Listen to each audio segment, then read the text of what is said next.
All right, guys, it's time for the Next Level Guy Show, a men's interview, interest, and improvement-focused podcast featuring interviews with the greats from all industries to help you better your life. Each week, a new episode features an interview with one of the greats, covering all aspects of their story, from life hacks to tips and protocols that have allowed them to live life on the next level. We then highlight concrete action steps that you can use to improve your life. And now, your host, Ian Dawson Mackay.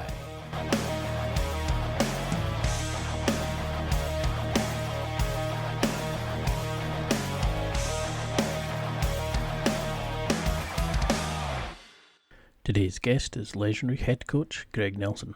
Greg has his roots in athletic training and competition.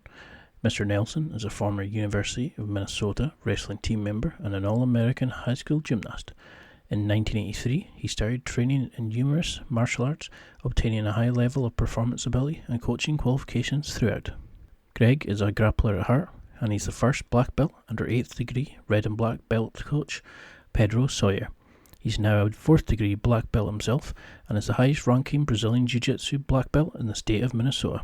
Head coach Nelson is well known as one of the best mixed martial arts coaches in the world, and his team at the academy have produced numerous world champions and other local, national and international contenders and medal winners. They've dominated in sports such as MMA, Muay Thai, Brazilian Jiu-Jitsu, and hold victories within all the major fight organizations worldwide. Mr. Nelson and the academy team have also developed 3 UFC world champions at 3 different weight classes. Over the years, Mr. Nelson has taught defensive tactics and combatives to a wide variety of local enforcement and military personnel. He's helped create training programs for local, state and federal law enforcement divisions, including the FBI and DEA, amongst others. Mr. Nelson is a combatives consultant to classified U.S. Army Special Force units and the Navy Special Warfare Development Group, otherwise known as SEAL Team 6. He's very proud to be one of the few civilians selected to work with the military and the soldiers. Although his professional pedigree and success in mixed martial arts is what Greg is well known for, there's nothing he holds more important to him than being a father to his 2 children, a daughter and a son. Being a 2-time cancer survivor, Greg holds health and happiness as job number 1. Ultimately, his goal is to improve emotional, mental and physical health and well-being through the practice of martial arts and promote a healthy lifestyle through the people that he coaches. And in this interview, we discuss his story, MMA, coaching, recovering from a serious illness, and realising what is important in life, as well as fighting your way back against life's toughest opponents. And now, let's get to the interview. Well, thank you so much for doing this, Greg. I really appreciate it. I first became a big fan of yours when I got into mixed martial arts, but for people who may be not aware of who you are, or maybe don't recognise the name, could you just give a quick intro, and explain to people why you're basically a legend in sport of mixed martial arts? Well, Greg Nelson, and pretty much been doing martial arts the majority of my life. Actually 55 right now, and I started doing martial arts when I was 11, and I wrestled all the way up through college. And during really high school is when I got into Filipino martial arts and Junfan martial arts, and right after I graduated, that's when I met Rick Fay, Sifu Rick Fay, and started training with him. And that was kind of the opening of all the different martial arts I started doing: Muay Thai, Savat, Penchak Silat, obviously the Junfan martial arts, Filipino martial arts, Kabikabong from Thailand, and Shuto. And growing up also with Eric Paulson, he grew up in Minnesota, so we knew each other as gymnasts first, and then as martial artists. And then he moved out to California. And just for me, it's been this process of developing, skills for fighting. Originally, that's what I got into the martial arts for, is I wanted to be able to fight better, right? And then it became an art, and then it became a sport. And now we're training fighters and developing fighters and working with various different law enforcement and military, agencies to develop their ability to defend themselves and to do their jobs better. So it's really just been a lifelong venture to become a better martial artist and a person who's really involved in kind of maintaining your own health and happiness as you live. I mean, you've trained some amazing people, like world champions, like, notable people like Brock Lesnar, Sean Shark, Shrek, sorry, and like the UFC. And, like you said, you're got an amazing facility that trains law enforcement personnel, people trying to get fit, learning martial artists, competitors. But where did this initially come from? You said there that you wanted to learn to fight better. Was this just an interest you had, or was there like an event that sort of promoted you towards getting into a martial art? I think it was more or less just being a lifelong athlete, and especially being a wrestler. And I always tell people this: my first real martial arts instructor, out of necessity, was my older brother. He was 6 years older than me. And so I had to learn how to defend myself because it was just constantly running and getting beat up from him. So I know that feeling. I've got one too. exactly. And so he also did Taekwondo and he did boxing, but he never wrestled. And there was a time that turned around on him, and I got him, and then I was like, okay, here we go. But that's really was it. I just kind of grew up doing sports and was very active. Always, well, for a long time, I was getting in trouble a lot in school, just constantly on the move. And, martial arts to me was just like this natural gravitation from wrestling to, fighting. And my brother did it and, kind of just grew into it.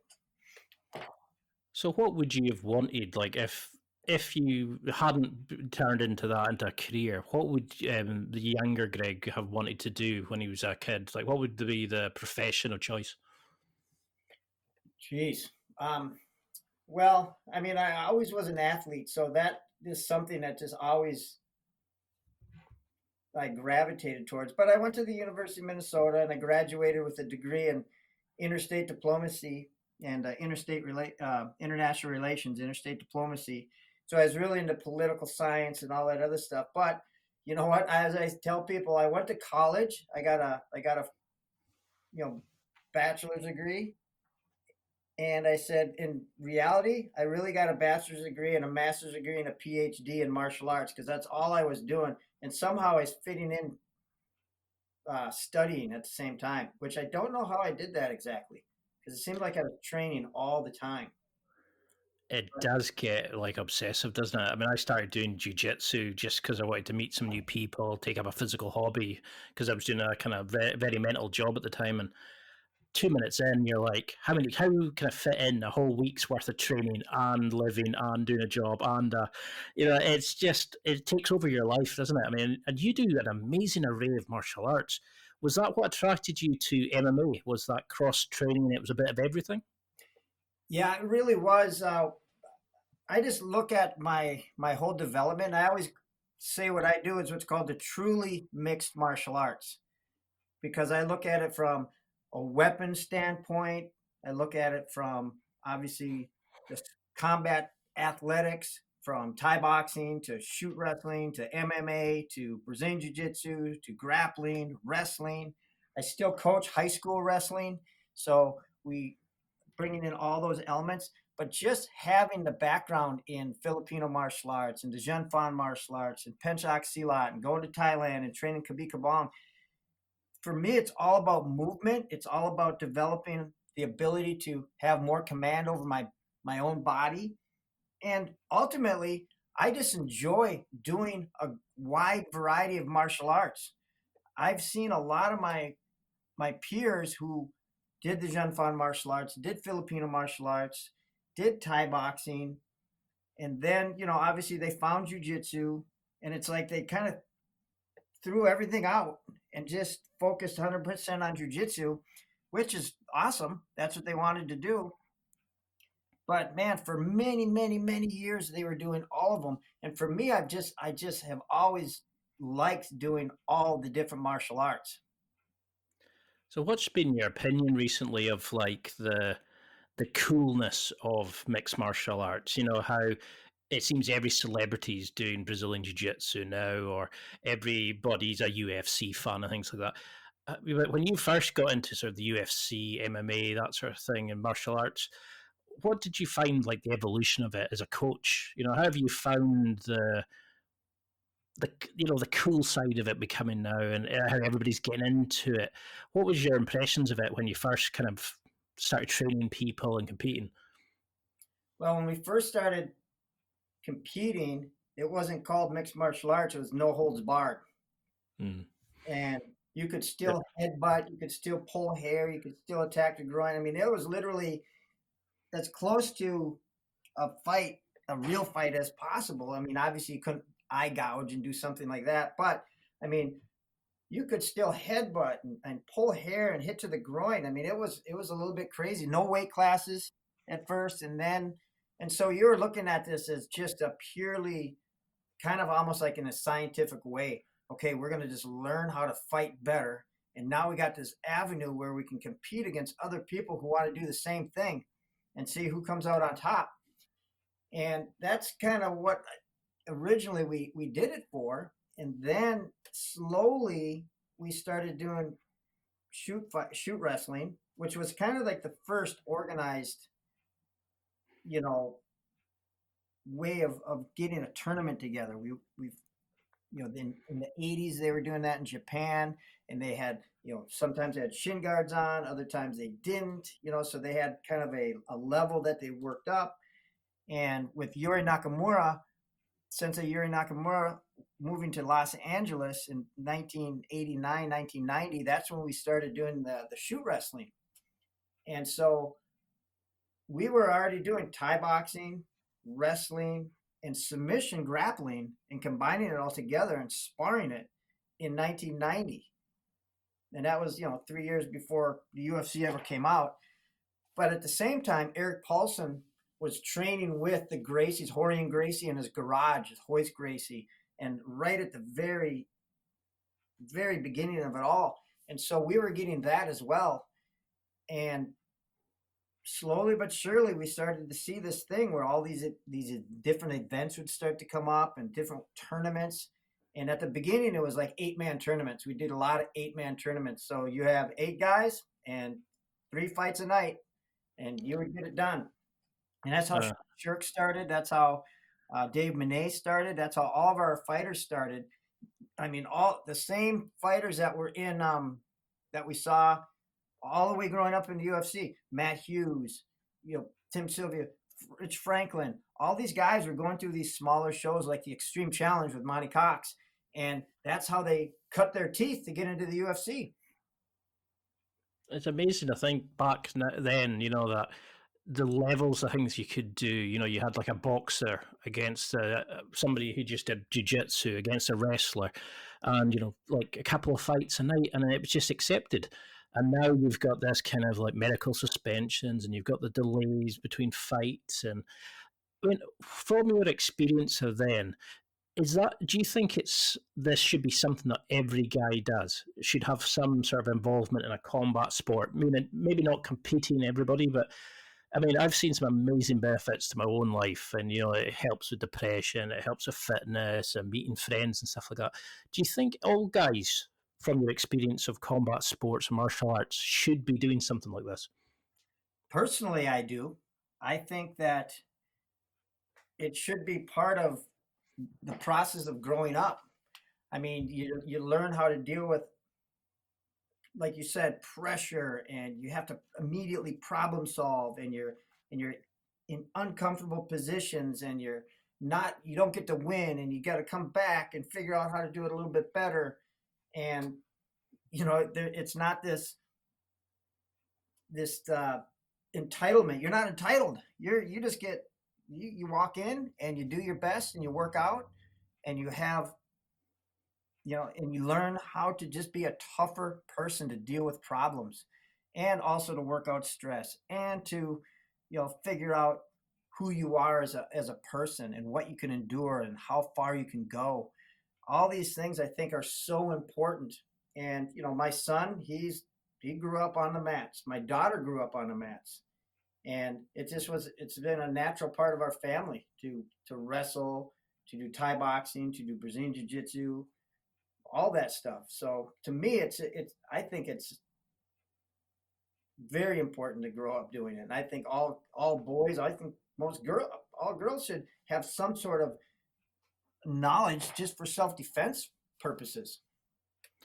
Because that's what I love about jiu-jitsu is you get to the point where you can be defeated by a girl who weighs a third your weight, or you can be beaten by an older person who understands the moves better and stuff. It's like a human chess match. You're always trying to figure each other out, and you learn about self-defense, you learn about your safety, but it gives you that sort of primal connection. It makes you forget all the other like bullshit in the world. You just focus on it. And when you come out exhausted, you just feel at peace with the world. I mean, I'm not spiritual, but it teaches kids that it's acceptable to use your body and feel focused and centered with your body. But it's really weird for people who haven't done it. They just think it's like fat guys rolling in sweaty pajamas when I show friends pictures of Brazilian Jiu-Jitsu. So I'm working on that. But you've had, like, you're a living legend in the coaching world.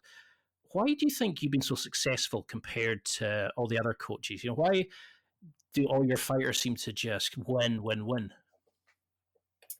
Well, I think a big part of it is the fact that I come from a really wide variety of martial arts.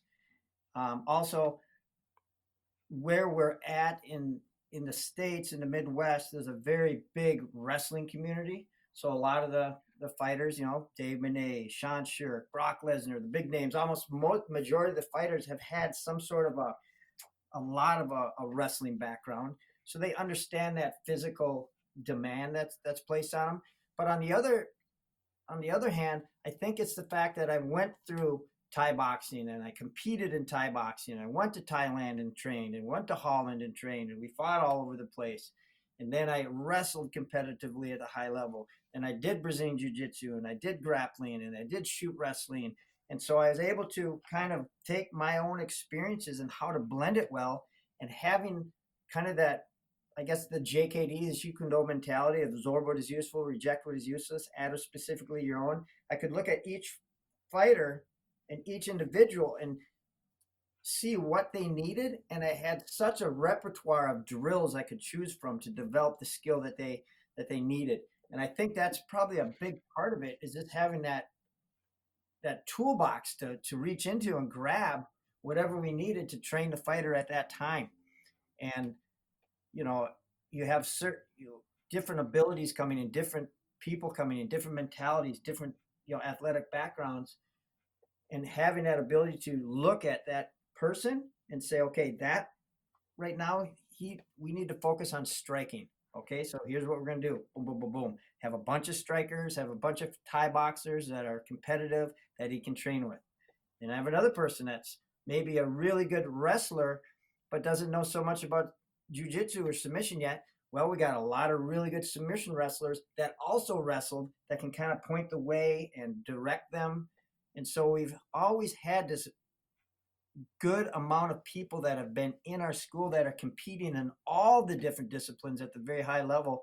So we can always just push and pick and choose from them and have our fighters work with them. So it's just been this ability to, like I said, have that toolbox full of whatever tools and a bunch of really good mechanics to use them.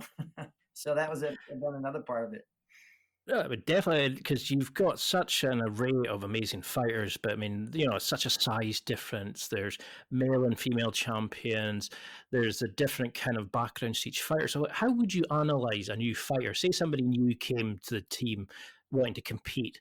How do you analyze their strengths and weaknesses? I mean, do you get them to do like live rolling for the first wee while?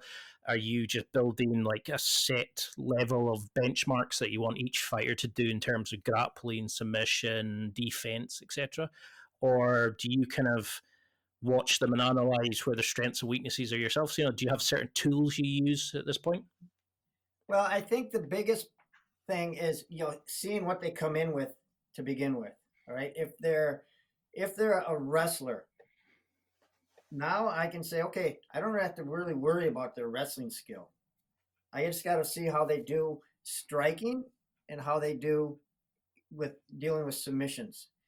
Then you can see, okay, I think this person really has the ability to learn this part of the art first. Maybe I'm not even going to deal with kicks with the person. I'm just going to deal with punches and then getting into the clinch and then getting it down to the ground.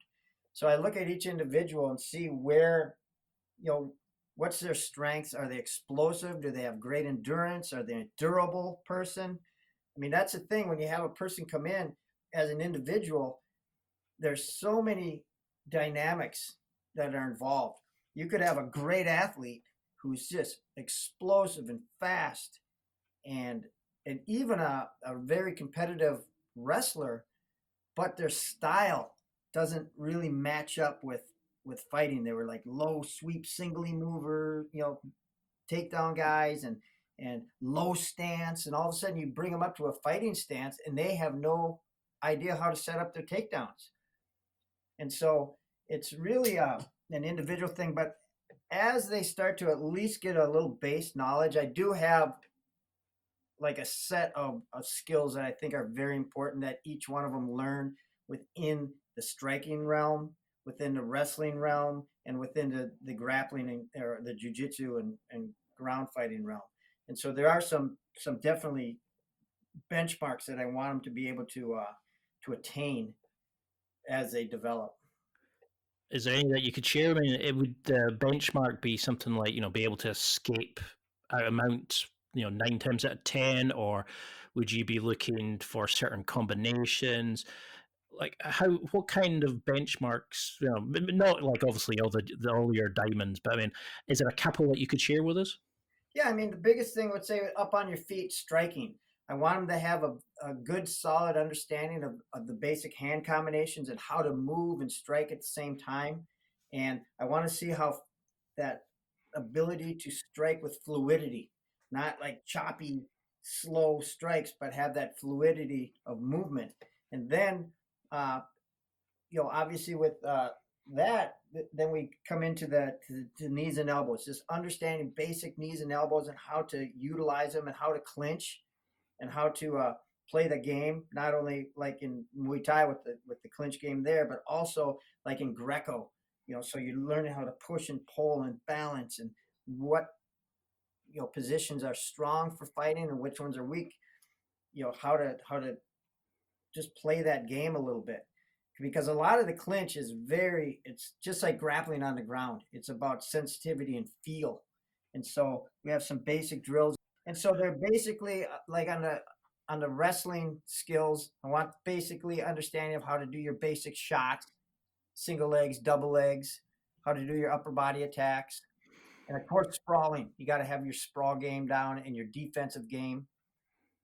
And then on the ground, I think initially just knowing how to escape and how to move well off your back, especially because if I'm already dealing with potential wrestlers, I don't really worry about their top game so much.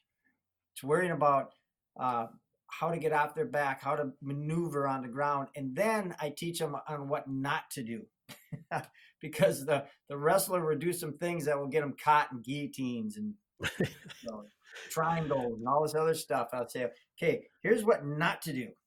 Otherwise, have some fun. Because it's one of those things, isn't it? It's like if you've only done one martial art, when you suddenly combine like striking and submissions from like jiu-jitsu and that, it's amazing how something that would score points in wrestling would give you a very, very bad time, like by shooting in and just leaving your neck exposed. But, you don't need to worry about it, say, in judo or like in wrestling compared to jiu-jitsu. I mean, something that I was very intrigued about was, you've spoken to Stefan Kestin, Yes. somebody who I've had on the show as well. And I've gone away and I do like Brazilian Jiu-Jitsu under Gracie Barra. They have like a very kind of like controlled, this is how we drill, this is how we learn sort of approach. Kit Dale, who I'm having on the show quite soon, he's very much a part of, you learn the concepts rather than techniques. You look at how you, you understand the 3 main points for a sweep in jiu-jitsu, say, rather than learning the 300 different variations of sweeps. where do you stand on learning technique versus drilling? And are you a situational rolling coach, or are you somebody who prefers to drill opponents into specific situations, or do you just fire techniques to how does your coaching style differ to say something like Gracie Barra or Kit Dale or Stephen Keston or any of these kind of coaches? Well, I guess I kind of look at even my methodology of Brazilian Jiu-Jitsu comes from a kind of a wrestling background, and there's a lot of drilling and wrestling, but it's all like interactive drilling. It's all situations. So right away, you're teaching a kid how to wrestle, and I've learned from both. And sometimes when I teach wrestling now, I kind of do it in like a breakdown like we would in jiu-jitsu. Okay, here's step 1, step 2, step 3. Because in wrestling, generally it's like, okay, here's a double leg. Okay, you're going to pull their head, you're going to drop, shoot, go. And you tell the kids to go, and pretty soon they start to develop it. That's kind of, they understand about the concept, what it is, and then they start to refine skill over time. Now, that works great if the kid is already a really good athlete. But if you're dealing with someone who learns a little bit differently and needs that breakdown, that's where I draw from my professor, Professor Pedro Sauer, who I'm under, who's a very technical, step-by-step, leverage over strength instructor. And I start to look at wrestling in that way too. And I say, okay, why is this working? Okay, great. Here's the understanding of here's the basic concept, and this is why a move works. Now, once they have that understanding of how the move works, then I say, okay, now let's break down. Let's refine it. Let's get a little bit sharper. Let's be able to do it under stress and under pressure. Why is it going to work when you have in this position, but when the person angles over here? So I start to really get nitty gritty as well, because part of the natural progression of grappling arts is that you're going to do a lot of live grappling anyways. And in the live grappling that's where you develop what I call like the soft skill. It's like if I taught somebody how to do all the technical moves in jiu-jitsu or wrestling or Thai boxing, doesn't matter what. Okay, this is a jab. You got to keep your hand right here and the other hand over here. And you're going to pivot a little bit and just break it down and just have them drill it and just focus on that for who knows how much time. And then on the other end of the gym, I have a guy that I say, okay, here's a jab. You just throw your punch out there. This other guy's got a jab. He's going to throw the punch, and we're going to spar with our front hand only. Go. I guarantee the person who's doing the sparring is going to get the jab way faster and be able to pull it off than the guy who technically masters every little movement of the jab because of all the little nuances. And so there's a combination I think is very important of having the concept of why something works and then developing drills of progressive resistance. I love that because I'm a big fan of that kind of style coaching, because I see that sometimes in Gracie Barra is they teach the movement pattern, but the person defending it or your opponent, training partner, whatever you want to call it, is only like a 10% defense. So when we go to the situational rolling, they've never dealt with somebody who then fights back at them. And you see a lot of people kind of going, well, wait, you're not meant to move your arm. Well, no, you're not meant to push me back or stop me doing X, Y, Z. And it's like you're saying, it's like that people who actually have to figure out the little bits in between of like how much pressure to put on, where's the point, the danger point, where's the point you can get caught or blocked, and how to do it if they raise an arm or they don't roll the way you expect them to. And it's difficult to kind of get that through to some people. And I think that's the problem sometimes is when we get shown how to memorize movement patterns rather than actually understand the concept of the sweep or the striking, etc. So how do you break down this kind of training? How much time do you assign to things? Do you just look at what the fighter needs, or are you thinking, right, jiu-jitsu on a Monday, wrestling on a Tuesday, striking on a Wednesday? or do you do mix and match?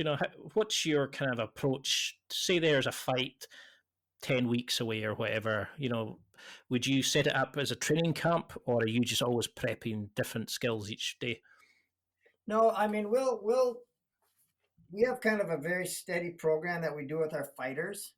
We have a main team practice, put it that way. So like Mondays and Wednesdays, it's going to be more grappling focused, and they wear their MMA gloves, and we'll warm up doing regular warm up drills, and sometimes we will have a longer warm up, and that will be more wrestling based, and sometimes it's a jiu-jitsu based, sometimes it's like, shadow boxing, and then I'll call off stuff, and then I'll maybe address a couple of points, a couple of areas. Like I may be saying, okay, we're going to be working off our back. So we're going to defend punches. And then from the punches, we're going to wrap the hand, and then we're going to get up off our back. So I'll kind of technically show what to do. And then they'll drill it, and they'll drill it while they're getting punched. And we maybe do that for, 15, 20 minutes. And then we start our live goes. And then it's going to be goes. It's live grappling. Now, the funny thing is, right before our team training on Mondays and Wednesdays and Fridays, I teach Brazilian Jiu-Jitsu, and a good hunk of my fighters will do that class before they do the fight training. So now they're getting broken down and really being able to isolate elements of jiu-jitsu in just a purely grappling format and going through it just like a class. And so they're already kind of mentally warmed up and physically warmed up, and have taken time to focus on specific techniques, so that when we get to our fighter training, which I tell people, this is fighter training, not fighter class. It's a big difference.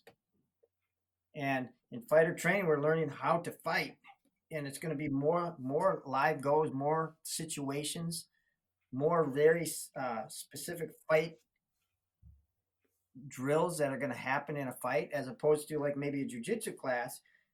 We'll be breaking down specific techniques that we're focusing on for that month. And so they're getting both ways of learning. And then the same thing will happen. And I'll tell you this, Sean Shirk was a great example of that. Probably half of his training was in the classroom, and the other half was with the fight team.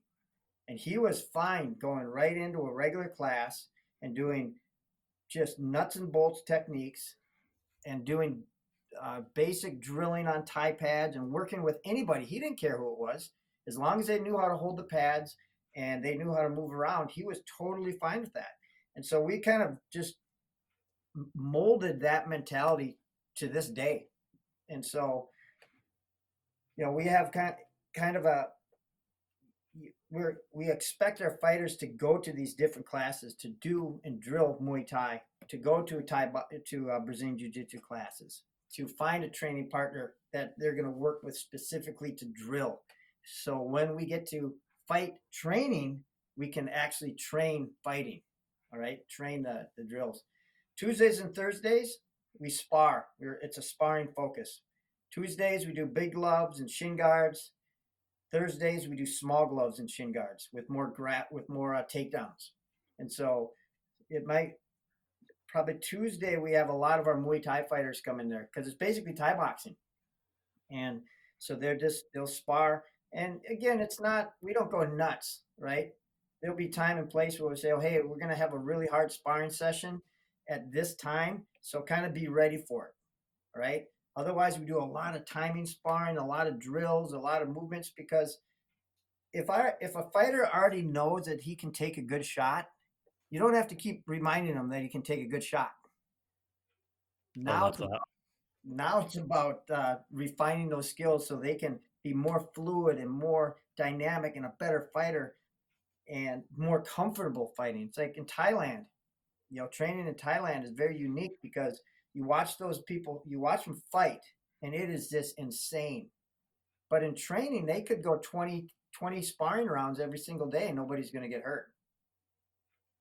Because that's the thing, isn't it? It's like we almost seem to enjoy the pain and misery of it, we seem to think like we have to be vomiting after every session. We have to go at 9,000 miles an hour. And I love that approach of, you don't need to go in and get smashed in the face every single day to learn to become the best. And you proved that, that you don't need to do that. Why do you think, is this something that a lot of guys tie up to their ego and to their masculinity, do you think? The fact that, they think if they're not in agony the next day, if they're not covered in bruises, then it wasn't a good training session. If they're not vomiting, they've not put enough work in. Is this is this the sort of immature approach to training that a lot of guys have, do you think? Yeah, I think definitely it's when you have younger fighters, they're constantly wanting to. It's one-upmanship. You hit me, I'm going to hit you back. You hit me back, I'm going to hit you back harder. And and also I think it's part of they're building up their confidence. They want to know that they can get hit, and they want to know that they can, last in there. And it's a process. It's a process of getting them to trust themselves and trust the fact that being in front of another person, throwing punches and kicks and knees and elbows,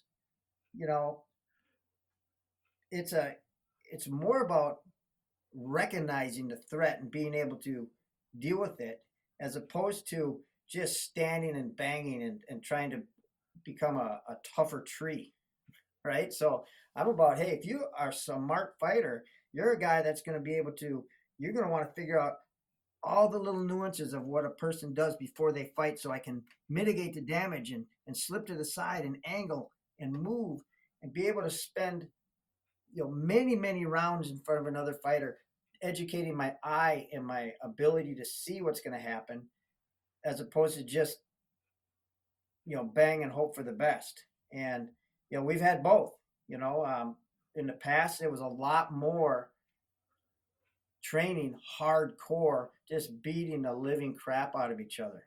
That's just the way it was. And then over time, you start to learn, you know what? That's maybe not the smartest thing. These guys come in banged up, they're getting injured, and obviously now with so much more research on brain damage and the problems that happen there, it's like, you don't really need to do that. If you already know you're tough, you already know you can take a shot, you already know that you're a tough fighter, you don't have to prove that every day. It's not like your brain gets calloused and tougher. It gets softer and weaker. Yeah. It's not a boast to be able to say you've eaten 1,000 punches. It's better to say you've been able to avoid 998 of them. So what do you want your fighters then to do outside of this? I was looking at your site earlier, and I really want to train with you at some point. But I love the thing that you put about how to bring up the energy, how to be a good training partner.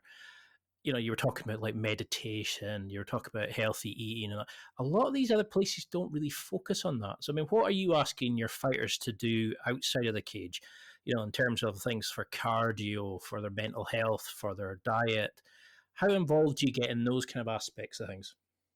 Well, we have a separate person that really works their functional fitness training. And a lot of times that will happen almost right after they get done with their fighter training. And so they'll have a little bit of a break, and then he'll have a very specific, combat functional fitness session that he'll do. So I like them to do that. And he's very smart with it, because a lot of times we dialogue back and forth. I'll be like, okay, here's what I think they need strength in, and this is an area of focus that I want you to get into. And so he'll create programs around that. So I'm really big into that. The other thing I try to impart on them how important sleep and eating healthy and drinking water and recovery and being able to recuperate correctly, so that you can come in and train very hard. And again, that stems from back in the day when Sean Shirk was training. He was, and Nick Thompson back in the day, both of them were very, very disciplined. They knew exactly what they were going to eat, when they were going to eat it, how much of it they were going to eat. they had every training program kind of listed out how they were going to do it, when they were going to do it, and they were very disciplined, right? And I remember Sean Shirk used to have this statement. He always used to say, he goes, "I don't eat for flavor, I eat for performance." And so Right. I'd be looking at the food going, dude, that's got to be the blandest food ever. I mean, he'd just have broccoli that was just steamed with nothing on it hardly, and skinless chicken breasts, and just, but his whole thing is, well, the window of our opportunity to be great is pretty small.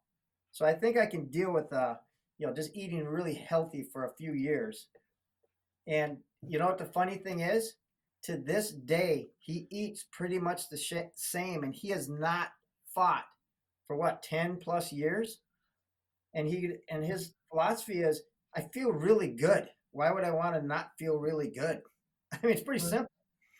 And so I try to bring that up, and it's nice having a fighter like Sean Shirk, who is so disciplined and so meticulous about his diet and about how he trained and why he was training things, and be able to point back to him and say, look, here's an example of a guy who in the beginning of his fight career, for the first 35 fights, had to fight at 170 because there wasn't any weight class lower than 170. And he's like 5'6 3/4. And so he had to figure out how to have strength and endurance. And he's a speed fighter. Obviously, if you watched him, he's an explosive, fast, fighter. And generally, people that are really explosive and fast don't have endurance. So he had to work on that. He had to develop himself to be able to be fast and explosive for 25 minutes. And he did it. He was very disciplined and really a thoughtful fighter. And so having that example that will come in and talk to the guys is great. And so, I could sometimes talk until I'm blowing them out, on the head and say, hey, this is what you want to do. But then when you have an actual champion that comes in who lived it and came up through the ranks, starting with 0 fights all the way up to becoming a champion, it makes the fighters really gravitate towards that. It's time for a quick break. There are millions of potential products to buy, so how do you know which ones are worth your hard-earned money? Simple. You go to nextlevelguy.com/affiliates and explore those that will transform and improve your life. You'll find deals, listener exclusives, and special offers with some great companies. Recommendations are 100% honest and only on items Ian has tried or believes in.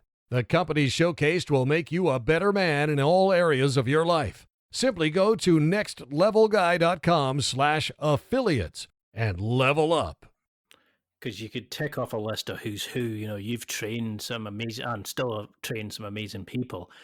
But how then do you gel your team? Because you've built up this sort of dynasty of getting guys who are able to come back in and inspire the next generation of fighters. But how do you pull the team together? And then say it was like Brock, for example, going in against opponent. How do you start prepping for opponent? How do you get the coaches in?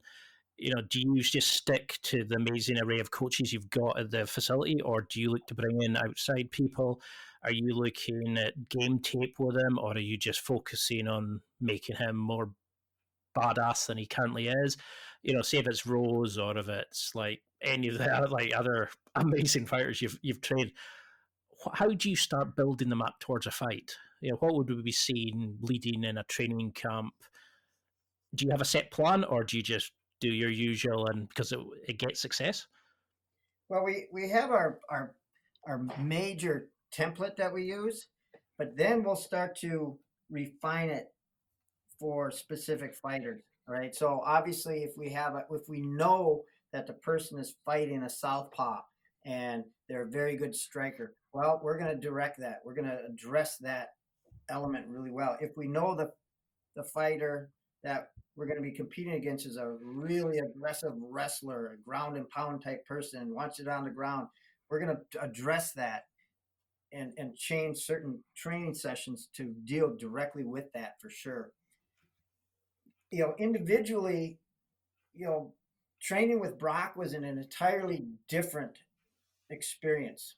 And this is because we had a guy that already had a lot of wealth. He's from the WWE. He was very, just had a lot of money, right? Hmm.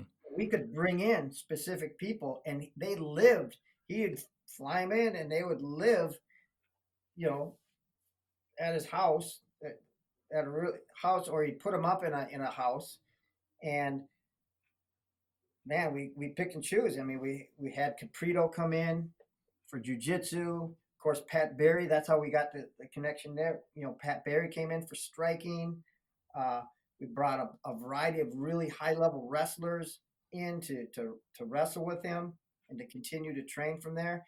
And then Marty Morgan, who was kind of the main coach, because that was Brock's wrestling coach, and the voice that he could hear. He was kind of the guy that would get all the wrestlers in place. And then myself and maybe Eric Paulson would be kind of the guys that would tie everything together.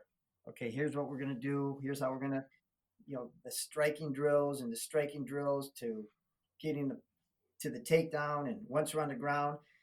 And it was having that type of a training, group was very unique. I always tell people, I could look at a training ground when Brock was training, and Brock himself was a two-time, NCAA finalist and a champion, right? Mm-hmm. And then we had Cole Conrad, who was a four-time All-American, two-time national champion in there, and three-time finalist. And then we had Marty Morgan, who was also an undefeated NCAA national champion and Division II national champion, runner-up. He was there. We had Tony Nelson, who was a two-time national champ, runner-up and four-time All-American. Caprito, who was a two-time absolute world champion in jiu-jitsu, right? And so you got just that group alone, how many championships, it was like being a fly on the wall was amazing watching that.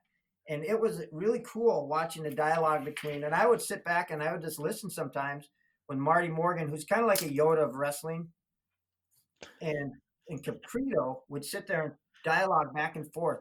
And Caprito would ask him about wrestling, and then Marty would ask him about jiu-jitsu, and then they would come together.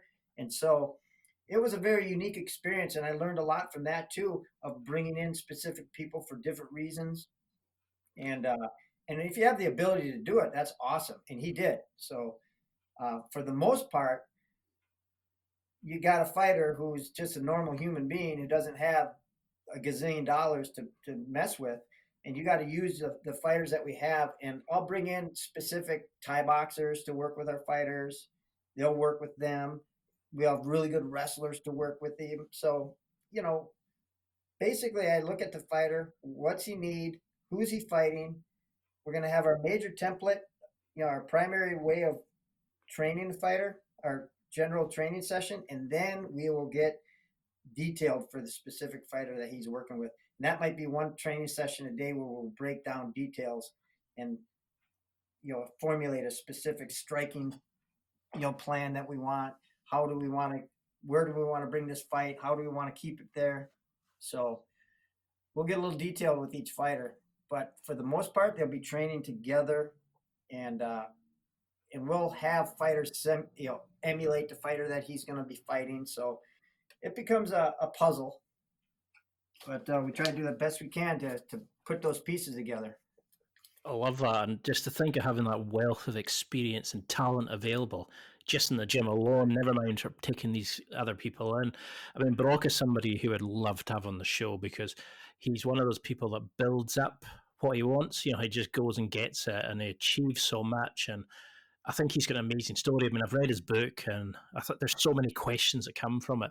So how do you deal with, you're an amazing coach, but how do you deal with the people side of things? How do you control like the egos of these guys who are world champions, who have won absolutes, guys who know they're the best of the best. How do you make sure everybody gels together, from the new fighter to the legends who come and visit and stuff like that? How do you make sure that you keep them on a level enough pegging that they're not running away and saying and doing stupid things and getting caught in fights? But how do you make sure then they don't lose their confidence, and their natural ability? How do you keep the how do you keep them getting better, shall we say?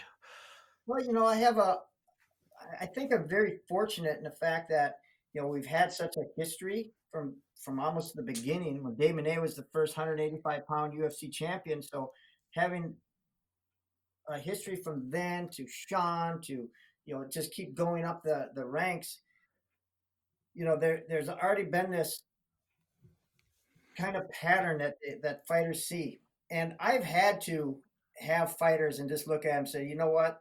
This is not the place for you. You're too much of a knucklehead. You're going to have to go. And I just kick them out. I mean, if they can't figure it out and if they can't tame their ego and they end up getting in fights, because I've had that happen where someone would get hit in sparring. Imagine that. And they go nuts and it's almost like a fight. You got to jump in there and go, whoa, what's happening? Well, that guy did this. It's like, oh, you're sparring. They did realize what sparring was. Yeah, if you get hit really hard, whose fault was that? So you got to deal with that. And so I've had fighters that I just had to say, you know what, I don't think this is a good fit. You're going to have to leave. And because for me, there needs to be that cohesion within the group, that they're all very competitive with each other, but they're also looking out for each other. They're not training on each other, they're training with each other to build each other up.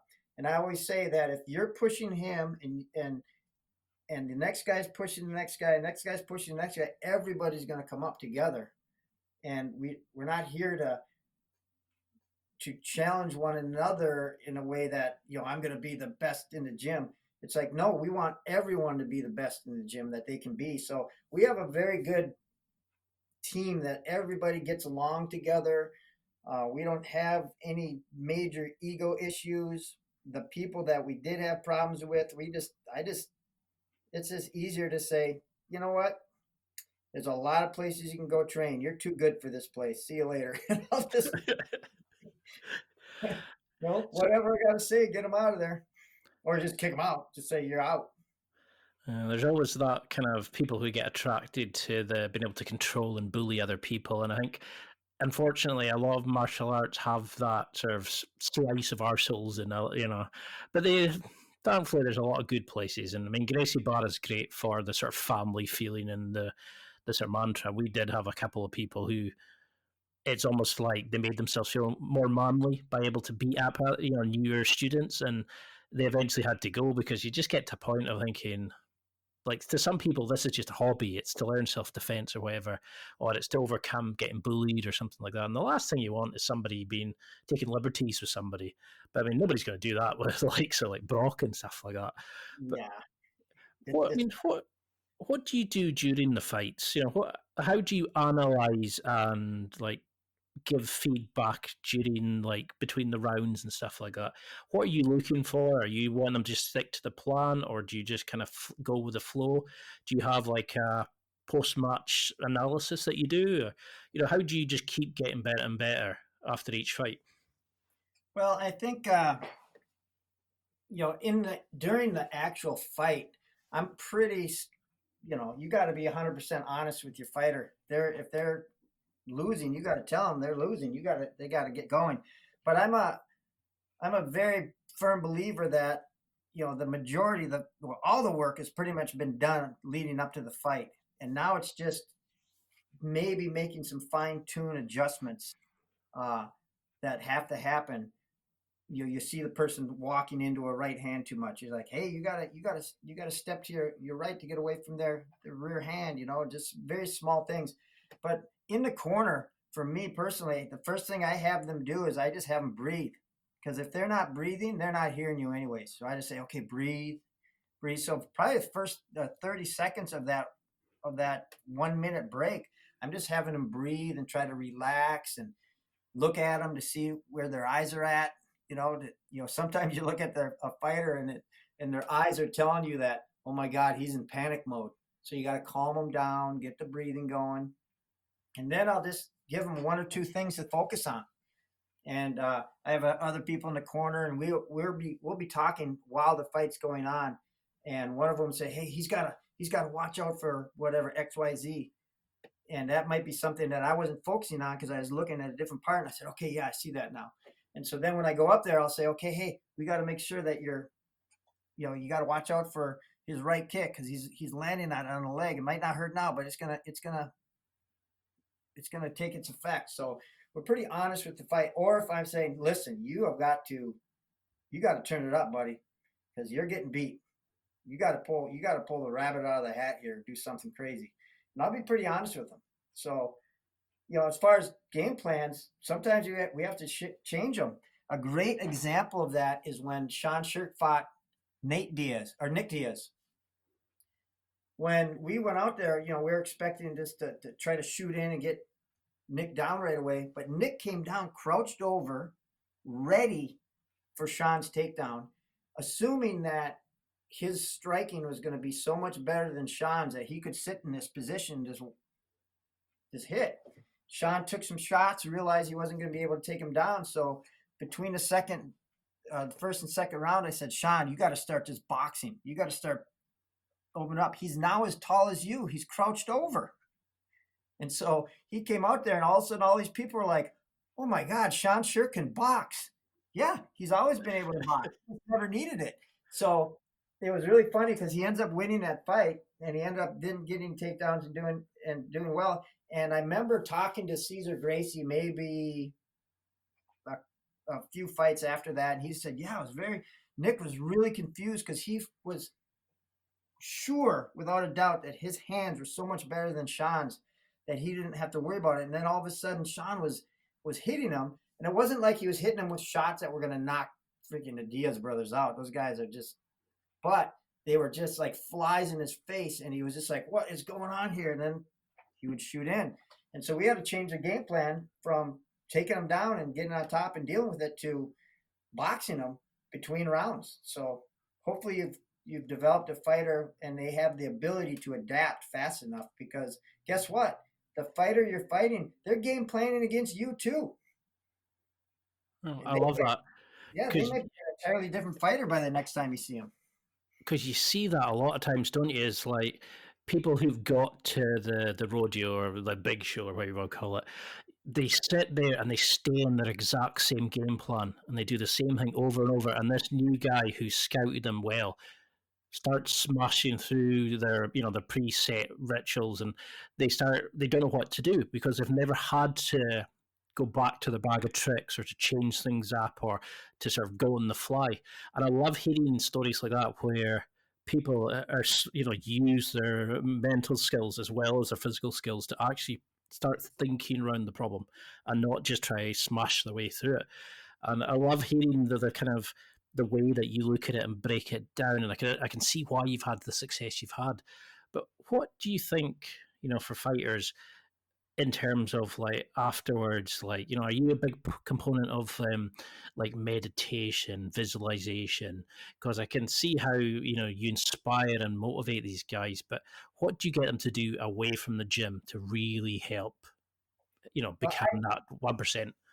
I'm definitely big on visualization, imagery, having kind of developing those positive mantras or that mindset, because the mind is such a powerful tool. And as an athlete, you're facing, and I deal with high school wrestlers because I coach high school wrestling as well. And you're teaching these kids from the ground up. And right away, the head coach that I coach under, he's also very much into the growth mindset. And so and things that I've started doing with the high school kids that I see work, I bring right into the fighters. And as far as, okay, we're going to have, how are you warming up? How are you prepping your mind? How are you prepping your body so that it knows it's time to go? Are you when you walk into the gym, are you bringing in baggage with you? Or, as I tell them, listen, if you're going to come in and train, whatever you're bringing in from the outside, just leave it outside the door. Because once you're in the gym, you can't do anything about it anyways. So let's focus 100% on the fighting, 100% on your skill development, 100% on what you have to do, so that you're wholly engrossed and intentional in your development. And then as they're training, I'm always reminding them, okay, what's your intention today? What are you trying to learn today? What is your goal for today, for this training session? Don't just come in here and just start going through the motions. I want you to have an intention. Why are you training today? What is your purpose? What skills are you developing and why? And so they become very mindful about what they're doing and why they are doing it, not just because I'm telling them to do something. And so, and at the end of every training session, I also have a little, sometimes it's a motivational talk. Sometimes it's more of a mindset talk that I start to diagram something or tell them a different way to look at something, or breathing techniques that they can cool themselves down with or amp themselves up with.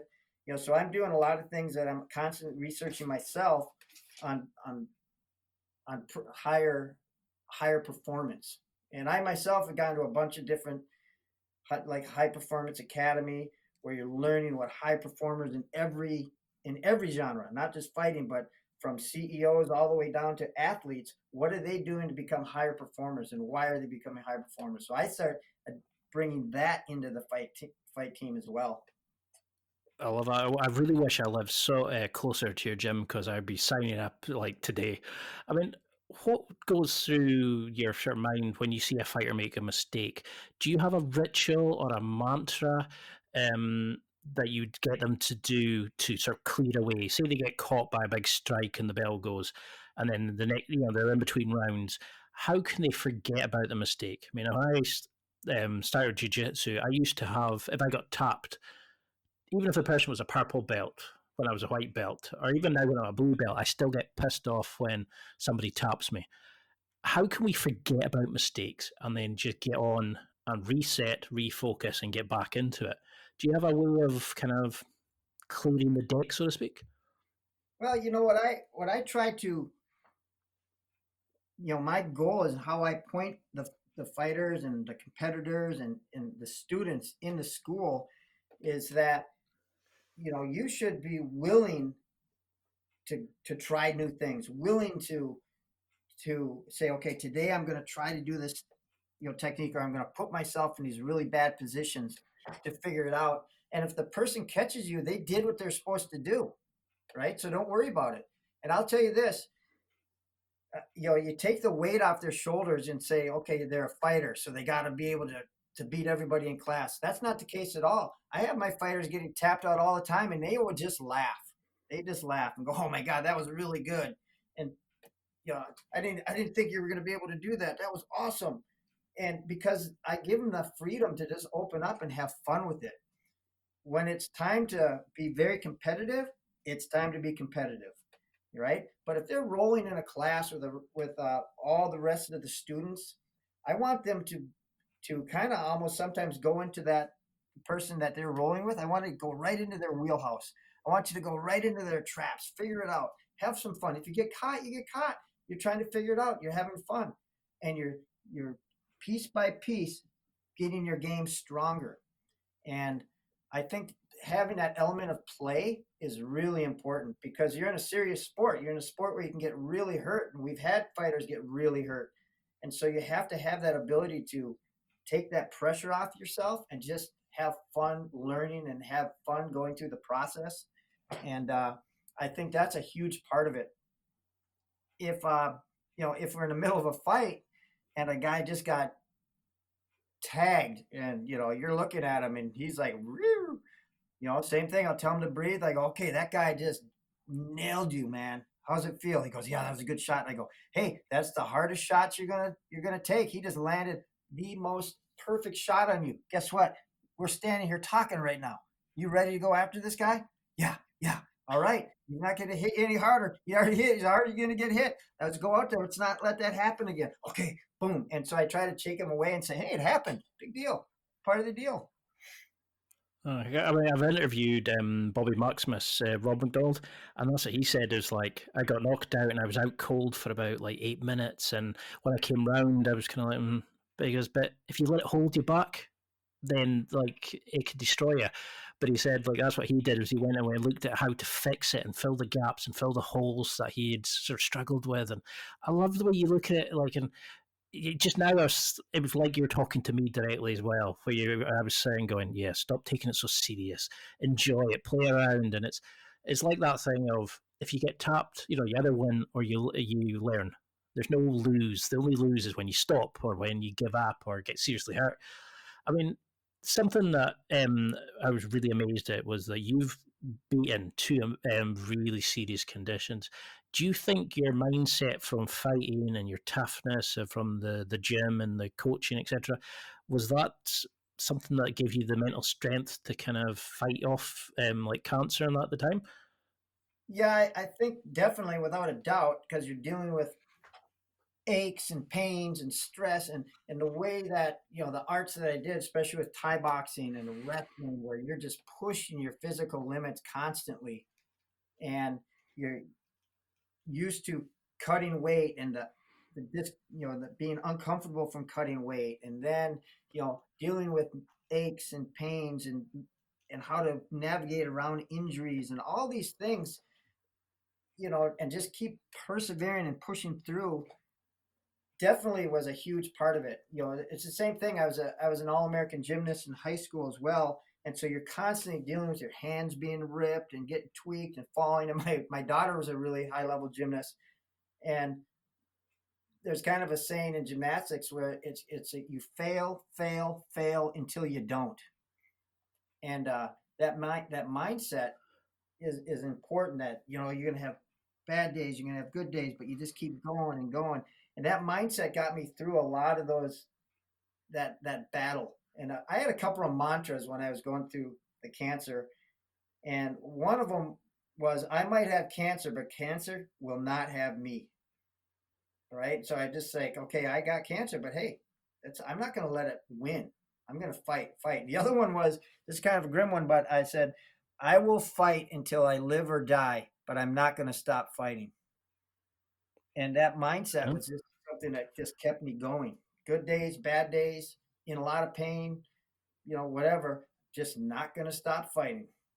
I love those kind of mindsets. I mean, I had 3 grandparents die in the same year of cancer, and one of them, my granny on my mum's side, she was lying on her deathbed, terminal cancer, and I remember she was asking the nurse, was she single, because I was single at the time, and she wanted to hook me up, and I was just like, I couldn't understand that level of courage and strength, and all she wanted was for me to be happy, and that kind of showed me of what we're capable of. And it really kind of highlights to you when people are going through stuff like that, that we can be helpful, we can be strong for each other, and we can do a lot and push ourselves to far more than we think we're capable. Were there sort of warning signs at the time that you'd noticed? Because a lot of guys don't get regularly checked, don't get medical, like checkups from their doctors, prostate exams, all that kind of stuff as they need it. Did you notice things at the time? Was it just losing weight and feeling unwell, or was it caught through something else?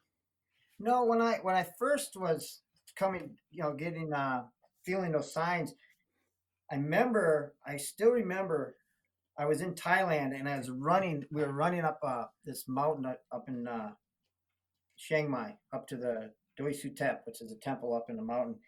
And I was always an endurance-based athlete, always able to go and go. And I remember I was jogging with my fighter that was there, and I'm like, man, I gotta stop for a second here. I'm just gonna walk. He looked at me like, what?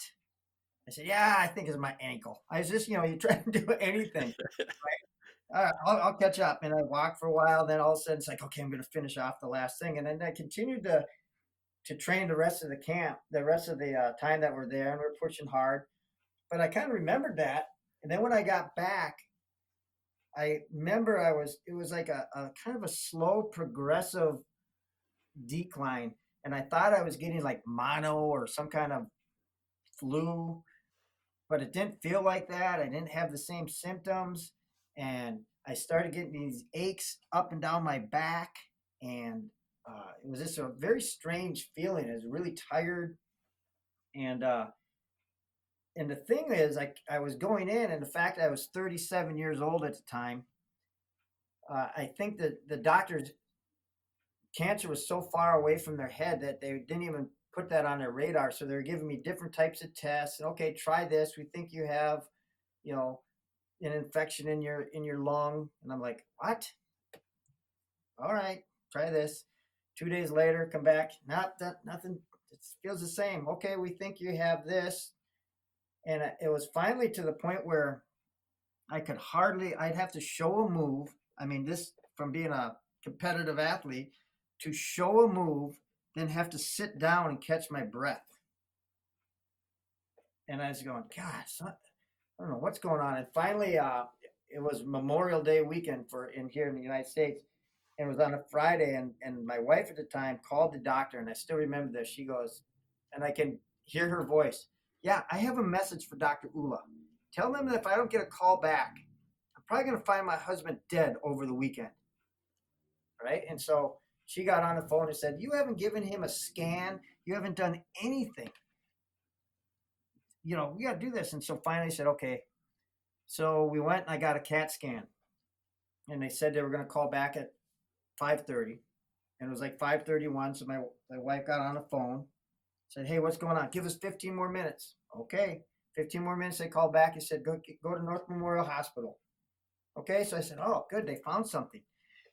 And so I got there and did the paperwork. And I remember getting off the elevator on the 4th floor. And what I saw was oncology. Not what you want to see. And I go, I might have cancer. All right.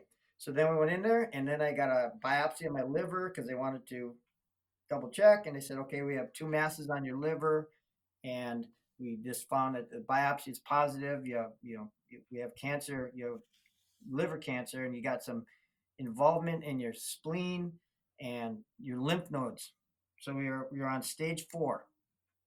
And to me, I'm like, whatever, I don't know what stage 4 is, but what do we got to do? And so it was a weird thing because when I found out that I had cancer, it was actually a weird relief because I knew what it was now. And in my mind, I knew I had an opponent to fight, and I had a direction that I could fight. And I remember saying to the doctors too, I said, hey, listen, whatever your deal is, I don't want to hear any kind of stats or numbers or nothing, because that takes into people that quit, that takes into people that's too late, it takes into people that was too old. I'm none of those people. I don't want to hear stats. I want to hear numbers. Just tell me what I got to do. And that was kind of the mindset. It was like another opponent to fight. And this was just a big, giant training session that I was going to have to battle through. And that's how I kind of looked at it. And I remember my brother, when I'd be in the MRI, you know, that the sounds, me, and my brother would hold my feet because I had a lot of pain in my legs and I always want to move my feet. He said, okay, Greg, this is 4 rounds. You can do 4 rounds. You can do 4 rounds in your sleep. In my mind, 4 rounds was 4 3-minute rounds.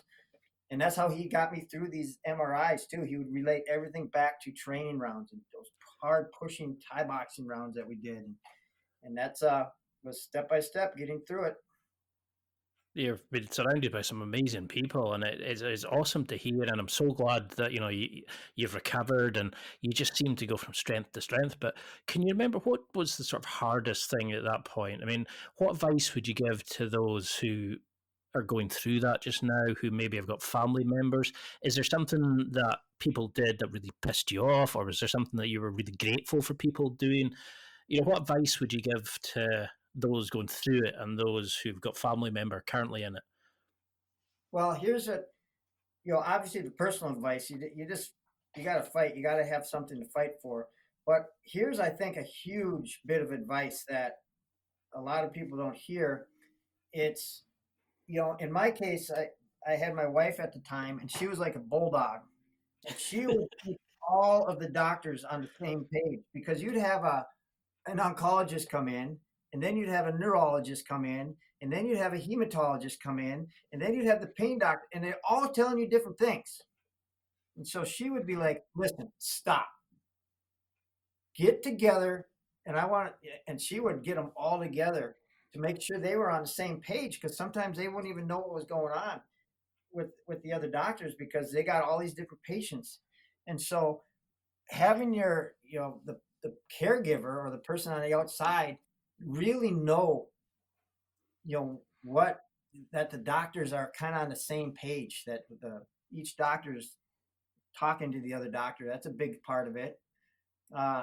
The other thing is, when I remember people would come in and go, what do we talked about? What should we say to them? And my wife at the time said, just talk to them like you'd normally talk to them. The same guys fighting. And I think that's what happens. People come in and they don't know what to do. And just like, for me, I just wanted to talk. I just wanted to, hear what was going on with people, and just try to make it as normal as possible, so that, you always have this mindset of, okay, this is where we're at. And these are my friends, and we can always talk. And that's a huge thing, because when you have people come in and they're just looking at you like, that just kind of adds to that angst that you have. It's like, man, I must look terrible. I must look like I'm going to die right now. As opposed to they come in and just say, hey, what's going on? And, do jokes and just act like they normally would. I think that's a huge part of it. It's like it's just giving them something different to see and talk about. And I mean, that's what I couldn't figure out, was like, well, when my grandparents were really sick and they were asking me about what I was doing at like college or work or whatever, and I was like, how can you care about that right now? And it took me years, when I was quite young at the time, it took me years to kind of look and go, they just wanted life to continue as normal. They wanted to just have another focus outside of it and be treated as like a normal person, and not worry that you're going to offend them, or be the silly weird kid I was, as they knew and sort of grew up with. But I mean, how has it changed since you become a father? Has that kind of changed the way you coach, your outlook in life? Has the illness changed your outlook in life at all? Are you still the same person who just wants to go and smash life and win it, just achieve and just keep pushing yourself? What's kind of unique about that was, when I was going through the cancer, my son was 2 and my daughter was 5, so there was a lot of motivation there. And they would, come in the room, and the doctors would let them stay in there, and they'd bounce on my bed until, I'd get super tired or whatever. So I always had this motivation I got to be here for them. I got to keep fighting to watch them grow up. And so that was a big motivation. So, being a parent, I wanted to make sure that, definitely after coming back from the cancer, you have a different focus, that you want to definitely make sure you are there for those people that are in your life. And I was there. I mean, they grew up in the gym, so they're always there, but it kind of slows you down in a way. And because now you look at simple things a lot with a greater reverence. Like, you can look outside my window right now and see the buds on the trees coming out, and the grass starting to turn green, and and you start to appreciate those things way more. And I'll tell you this is one thing that definitely, you start to look at what you thought was a pretty big deal before, and it's kind of like a trivial pursuit now. It's like, really? That's not that big of a deal at all. And I always have this own little mantra. It's like, well, no matter what's happening, I'll go, well, you know what? It ain't cancer. I can tell you that. It's amazing when I hear, like, speak to people. It's that level of mental strength, that kind of, it tried, it didn't win, I'm off to do something. And I always admire people like you, and it's like, you've built up this amazing business. You coach people that you bounced back from 2 like really serious illnesses, and you've still got that joy and lust for life. And I think if we could coach that, if we could teach people that, because it's so sad to think there's people going through life just now who aren't going and getting what they wanted out of life, or they don't realize their true potential. And I think that's the problem is we've got coaches for sports and stuff like that, but we don't always have great life coaches. We don't have people who can show you what's possible. And it's amazing like that there'd be people there who don't realize what their potential is. That's why I started the podcast. I wanted to have an outlet to speak to people, even if it's just to help myself, of realizing what we're truly able to do, and just listening to amazing guys like yourself who can explain to people and teach them about life and coaching. Is that why you still get the same joy out of coaching now that you did all these years ago? Yeah, I mean, I look at the coaching as far more than just making great fighters. For now, I look at it and I go, man, I got all these guys that were just like me that are gonna someday, be done with fighting, and now how are they going to continue on to live their life and be successful far beyond, the cage or the ring that they're in. And so there's so many life lessons that you can start to bring into the different fighters. And that's something that I think is kind of fun too, because I bring up stuff all the time. Like, so guys would be getting tired. I go, yeah, you think you're tired, but you know what? When you're going through about your 6th round of chemo, that's when you really feel tired. So how about you suck it up and get going? It's amazing you could. Go, yeah, you're right. And then they start pushing farther, so I'll look at it like that and say, yeah, you think you're tired? There are different levels, my friend. Keep going. I love that kind of outlook. It's just like, you think you're, I'll show you tired. I mean, what's the evolution then for you? I mean, you've trained world champions, you're teaching like the high school kids, you're a dad, you've kicked cancer's arse, you've done your podcast. Well, you're still doing your podcast, sorry. You've got the amazing facility. What do you want the evolution of your business to be? I mean, where can you go, or are you just happy day in, day out coaching people, learning about life, and just enjoying just the fun from it all? Well, probably in the last, I don't even know, maybe 5 or 6 years, martial arts is my focus. But my whole thing is, I want to be able to point people to be healthier and happier. It's pretty simple because, you have so many whatever entrepreneurial coaches and wealth coaches and this coach and that coach that are telling you how to be successful and this and that. But, for me, the greatest success is that you're healthy and you're happy. Because I have friends and I know people and they have very little, but they are the healthiest, happiest people on the planet. And I had a really good friend who was a multi-millionaire, super successful, trader on at the World Trade Centers and all this, and he killed himself. Just wasn't enough. And I'm like, gosh, man. So for me, I really wanted, if I could change people in the fact that to look at life in a way that, hey, it's about being healthy and doing what you love to do, and do what you love to do and do it like you love it. Don't forget about the joy, about why you're doing something. Don't forget about the fact that you can have fun and at the same time excel. But more than anything, it's about being healthy and having more energy, more vibrancy, having good mental well-being and physical and mental, toughness to get through problems. That is a huge thing. And that's really kind of, even through the martial arts, how I try to steer people is to be healthier and happier. And if martial arts is your vehicle to do it, then hey, I'm your guy. That's awesome. I love the way that you look at life, and I'm so happy that you managed to come back even better and stronger. And Your outlook is amazing. I mean, I would love to do a round 2 soon. I mean, I know we're well over our time limit, and I really feel like I've had so much fun chatting to you. But what do you want from people listening to this? What do you want them to take away from this? As the sort of like a go home message? Because you've given gem after gem today, but if you had one thing for them to kind of remember and really apply to their life, what do you think it would be? I would have to say that almost where I ended off this whole conversation is really look at the things that you can control in your life, like your health, as far as what you do, how you eat, your training, and find that thing in your life that you truly enjoy, that you can always go to just get away from.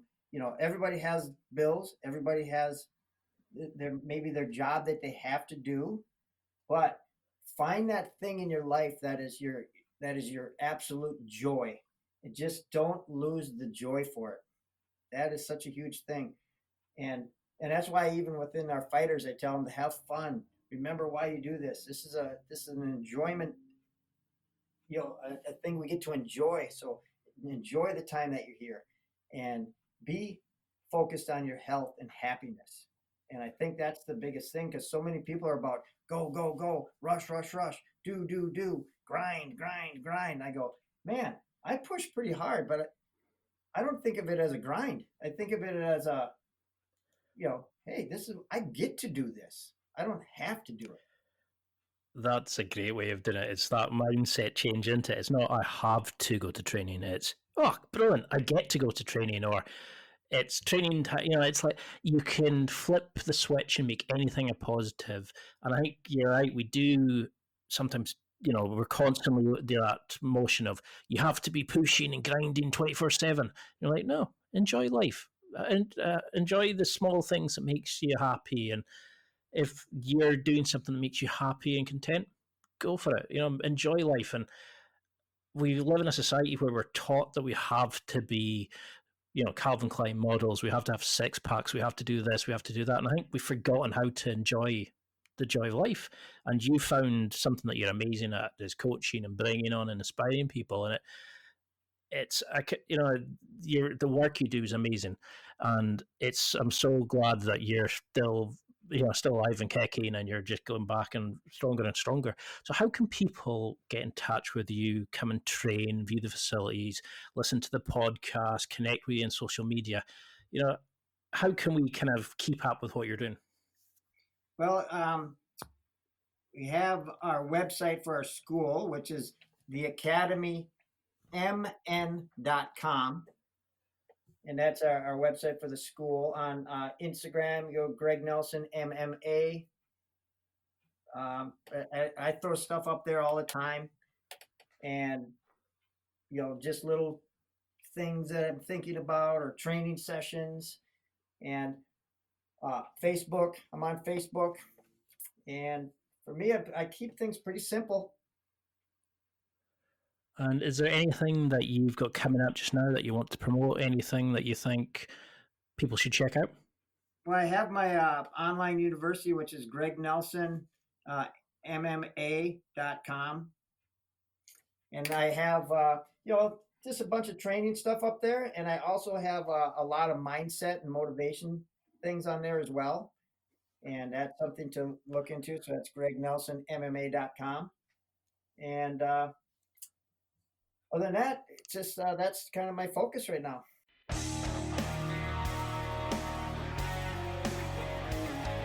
Well, that's it for another week, and thank you for listening. It's now time to take what you've learned and use it to develop and enhance your life with the key points mentioned. Listen, try it, embrace it, use it, and crush it. Now's your time to hit that next level in your life.